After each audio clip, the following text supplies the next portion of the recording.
누가복음 14장 25절에서 35절입니다. 누가복음 14장 25절에서 35절 말씀, 제가 가진 성경으로 신약 120쪽에 있습니다. 우리 이 말씀을 한 목소리로 읽겠습니다.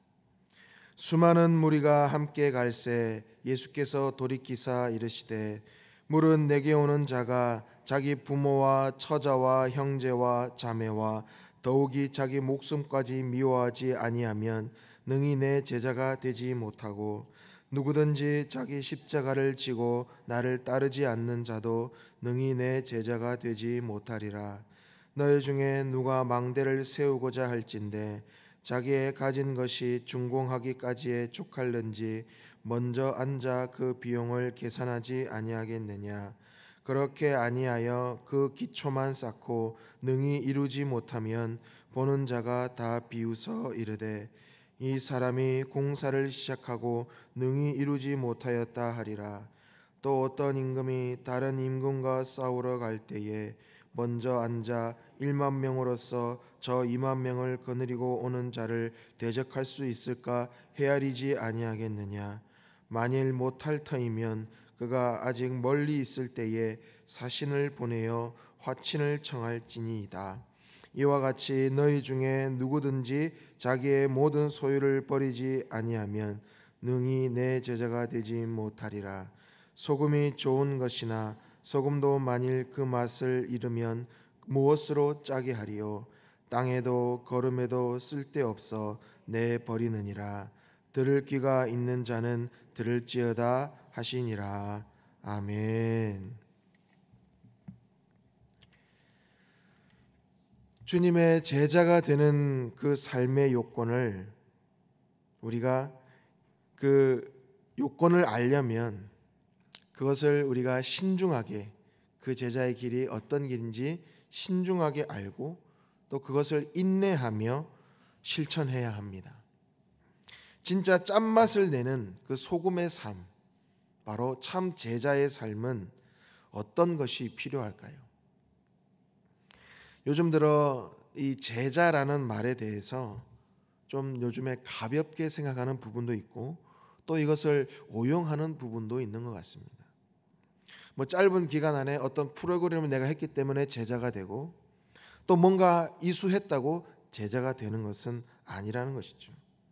진정 이 제자도의 의미, 제자의 무게, 제자의 책임감을 우리가 가볍게 여겨서는 안 되는 것입니다.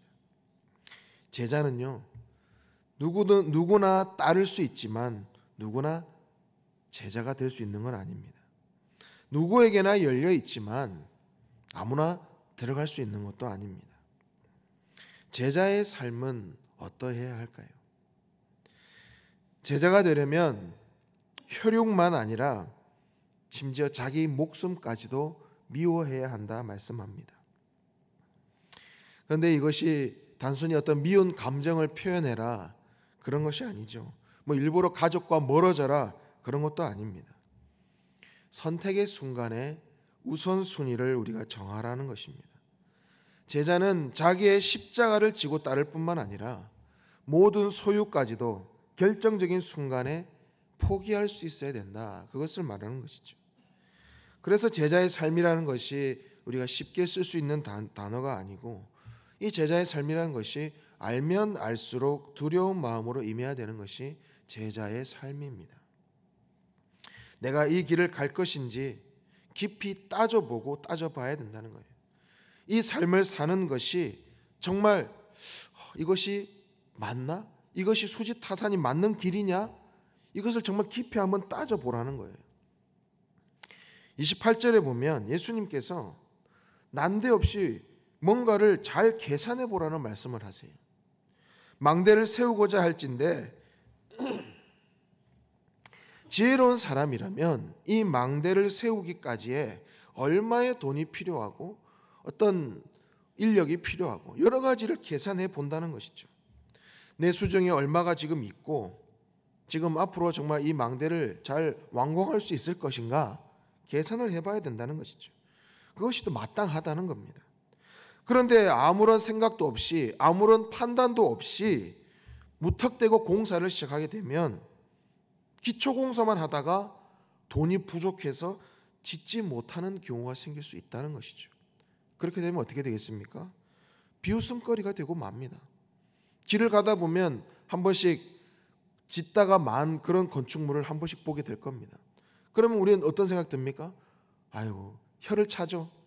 아이고 저 건물 어떡하나, 흉물스럽게 뭐 뼈대만 남아있다든지 아니면 아직 칠을 못한다든지 내부 공사를 아예 못하고 멈춰있다든지 흉물스럽게 되고 맙니다. 31절에도 말씀하시죠. 어떤 임금이 전쟁을 치를 때에 만약 나의 군사가 10,000명이고 상대의 군사가 20,000명이면 분명히 계산을 해보지 않겠나는 거예요. 내가 어떤 뛰어난 정말 저 20,000명을 뛰어넘을 수 있는, 충분히 이길 수 있는 어떤 정말 뛰어난 전술 전략이 있거나 어떤 정말 획기적인 그런 어떤 전투의 방식이 없다 그러면 차라리 어떻게 하라는 거예요? 차라리 사신을 보내서 화친을 요청하는 것이 지혜로운 것이라는 겁니다. 아무런 계산도 없이 전략도 없이 그냥 오기만을 가지고 그냥 부딪혀보자 그냥 이렇게 해가지고 덤비면 안 된다는 거예요. 패배하게 되면 어떻게 되겠습니까? 수많은 그 군사들, 백성들 잃게 될 것이고 나라도 빼앗기고 말 겁니다. 자, 이 말씀을 보면 저는 그런 생각이 들더라고요. 처음에 아니 예수님, 저도 그 정도 사리분별은 할 줄 압니다. 그런 생각이 들더라고요. 처음에 이런 생각도 맞죠. 보통 우리가 가진 상식으로만 생각해도 이 정도 판단을 할 수 있습니다. 그런데 왜 예수님께서 이런 당연한 이야기를 지금 하고 계실까요? 그런데 이 당연한 판단을 지금 많은 사람들이 하지 못하고 있기 때문이에요. 아주 상식적인 판단인데 그것조차 지금 하지 못하고 있다는 거예요. 왜요? 오늘 본문에서 앞선 우리 15절에 보면요, 이런 예수님의 심정이 이해가 되는 거예요. 큰 잔치를 벌입니다. 한 사람이 큰 잔치를 벌여요. 여러 사람을 초대합니다. 이 귀한 잔치에 오라고. 그런데 어떤 사람은 이렇게 이야기하죠. 나 지금 밭을 사러 가야 되기 때문에 못 간다. 어떤 사람은 내가 소를 샀는데 소를 테스트해 봐야 된다. 어떤 사람은 장가 든다고 이러쿵 저러쿵 핑계를 대면서 초대를 거부하는 거예요. 지금 이 모습이 바로 이 유대인들의 현 주소였어요. 수많은 선지자를 하나님께서 보내셨죠. 그런데 그 선지자들을 돌로 치며 죽였습니다.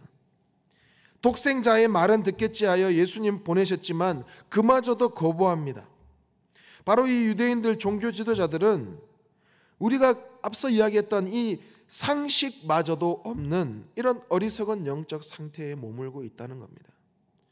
다시 말해서 우리가 어떤 일을 할 때에, 어떤 중요한 판단을 할 때에 내가 정말 어떤 상식적인 판단을 가지고 임해야 된다는 거예요. 나의, 예를 들어 상상을 해보세요. 나의 전 재산을 부어서 건물을 짓는다고 생각해 보세요.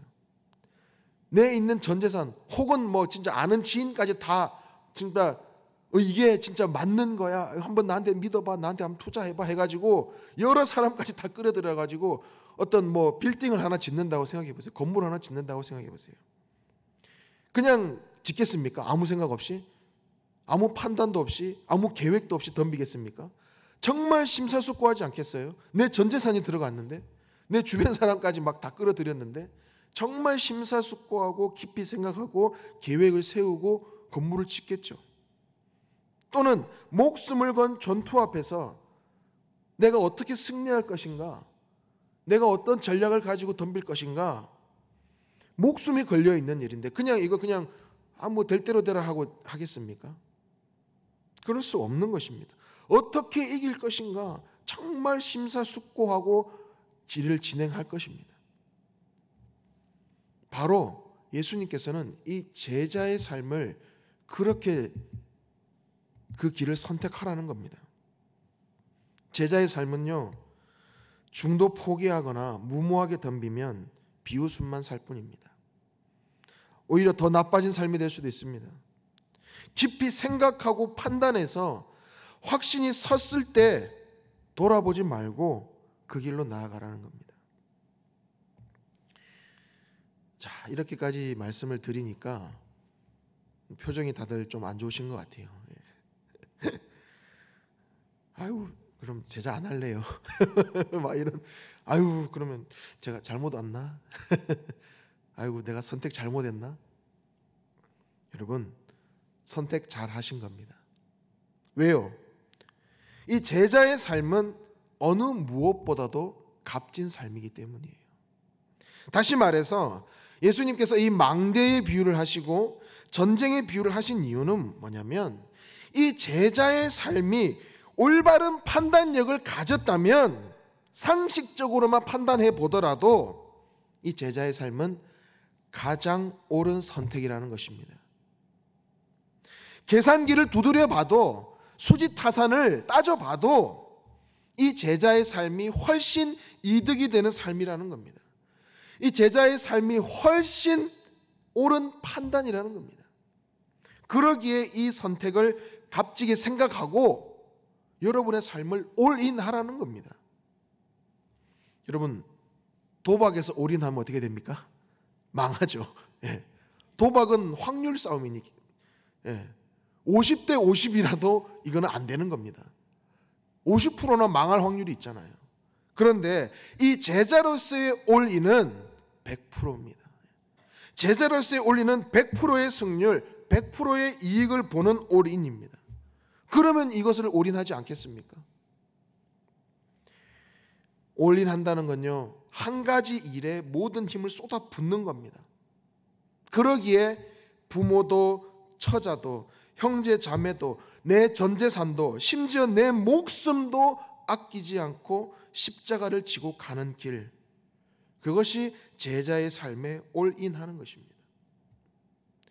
그런데 오해하지 마십시오. 이것이 뭐 내 부모 다 내팽개치고 뭐 효도도 하지 말고 처자 다 버리고 뭐 형제도 돌보지 말고 그러는 것입니까? 그것이 아니죠. 선택과 집중을 이야기하는 겁니다.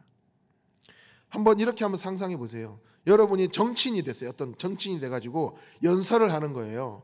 근데 이렇게 이야기하는 거예요. 여러분, 저에게 한 표를 던지십시오. 그러면 여러분의 가정과 가족을 잃어버릴 겁니다. 여러분, 더 높은 세금을 내시게 될 거고요, 더 낮은 임금을 받게 될 겁니다. 여러분이 가장 사랑하는 사람들 전부 잃어버릴 겁니다. 자, 이제 저한테 한 표 던지세요. 이렇게 말하는 정치인이 누가 있겠습니까? 이렇게 자신을 선전하는 사람 누가 있겠냐고요. 예수님이 이런 식으로 지금 이야기를 하는 게 아니에요. 이런 뉘앙스가 아니에요. 자, 이렇게 상상을 해보세요. 깊은 산속에 격리된 마을이 있습니다. 그 마을에 설상가상으로 심각한 산사태가 일어나서 수많은 사람들이 막 죽어가고 있고 다치고 고립되어 있습니다. 그때 그 마을로 긴급 의료품, 긴급 의약품을 가지고 이 위험한 산지를 통과하는 구조대장을 한번 떠올려 보세요. 구조대장, 사람들을 살려야 돼요. 구조대장이 이야기합니다. 지금 조금만 더 앞으로 나가면 된다. 그런데 지금 꼭 필요한 것이 아니면 다른 무거운 짐들은 내려놔라. 꼭 사람을 살리기 위한 꼭 필요한 것만 챙겨라. 이제 여기부터는 너무나 길이 가파라서 다 들고 갈 수가 없다. 아마 그 내려놓은 짐은 다시 찾지 못할지도 몰라. 그리고 지금 남은 가족들에게 유언의 편지를 남겨라. 이 길은 너무 위험하여서 우리 중 몇 사람은 다시 돌아오지 못할 수도 있다. 여러분, 이 말을 이해하실 수 있죠? 이 말이 달갑지 않게 느껴질 수는 있습니다. 그런데 구조대장의 입장에서 구조대원들에게 이 말은 납득이 가는 말인 거예요. 예수님은 어떤 이 앞선 이야기한 정치인의 뉘앙스가 아니라 구조대장으로서 구조대원들에게 단호한 결의로 지금 말씀하시는 거예요. 그러니까 우리는 이 말씀이 이해가 되는 겁니다. 예수님은 가족의 중요성을 다 버리고 가족들을 사랑하지 마라, 그런 의미가 아니죠. 우선순위를 이야기하는 겁니다. 정말 지금과 같이 이 말세의 시대를 살고 있는, 이 종말의 시대를 살고 있는 지금과 같은 이런 급박한 과업이 우리에게 주어졌을 때 하나님의 나라에 우리가 지금 모든 걸 걸어야 된다는 거예요. 제자의 삶으로 우리의 모든 걸 걸어야 된다는 거예요. 심지어 자기 목숨까지도 걸어야 된다. 그것을 말씀하고 있는 겁니다. 바로 이것이, 이런 삶이 진정한 짠맛을 내는 그런 제자의 삶인 것입니다. 35절입니다. 들을 귀 있는 자는 들을지어다. 아멘. 들을 귀 있는 자는 들을지어다. 여러분, 아직도 우리가 지금 선택의 기로에 있다 그러면 답은 간단합니다. 영원에 올인할 것인가, 아니면 짧은 수십 년에 올인할 것인가. 너무나 자명한 진리죠. 영혼을 선택해야 합니다. 그러기에 그 선택이 값지고 귀한 겁니다. 군인은 군인다워야 하고, 선생은 선생다워야 하고, 제자는 제자다워야 합니다. 그래야 그에 걸맞는 맛이 있는 겁니다. 그 맛이란 바로 정체성입니다. 제자로서의 정체성, 스승 대신 예수님의 삶을 따라가는 것입니다. 하나님 나라의 본질에 대해서 이해하고 그에 걸맞는 삶, 그에 걸맞는 성품으로 살아야 되는 겁니다. 끊임없이 하나님 나라에 대해서 깊이 생각하고 집중하고 예수님의 그 인격을 닮아 쫓아가는 인생, 바로 그것이 진짜 제자의 맛입니다. 짠맛을 내는 길입니다. 오늘 이 하루도 이 선택의 기로에서 제자의 길, 제자의 삶에 올인하는 저와 모든 성도님들 되시기를 간절히 소망합니다. 기도하겠습니다. 우리는 아직도 제자라고 하면서도 내 생각과 내 고집을 내려놓지 못하고 있습니다. 주님, 용서하여 주시옵소서. 주님 가신 그 십자가의 길을 나도 모든 것을 내려놓고 따르기를 원합니다. 주님 말씀하시면 내가 듣고 따르겠사오니 참 제자의 길로 우리를 인도하옵소서. 수지타산을 따져보더라도 이 길은 영혼에 투자하는 길이기에 참 만족과 참 승리가 있는 줄 믿습니다. 이 제자의 삶에 참 만족과 보람을 느끼며 살아가는 우리 모두가 되게 하여 주시옵소서. 예수님의 이름으로 기도하옵나이다. 아멘. 주님께서 가르치신 기도를 드리겠습니다. 하늘에 계신 우리 아버지, 아버지의 이름을 거룩하게 하시며 아버지의 나라가 오게 하시며 아버지의 뜻이 하늘에서와 같이 땅에서도 이루어지게 하소서. 오늘 우리에게 일용할 양식을 주시고 우리가 우리에게 잘못한 사람을 용서하여 준 것 같이 우리 죄를 용서하여 주시고 우리를 시험에 빠지지 않게 하시고 악에서 구하소서. 나라와 권능과 영광이 영원히 아버지의 것입니다. 아멘.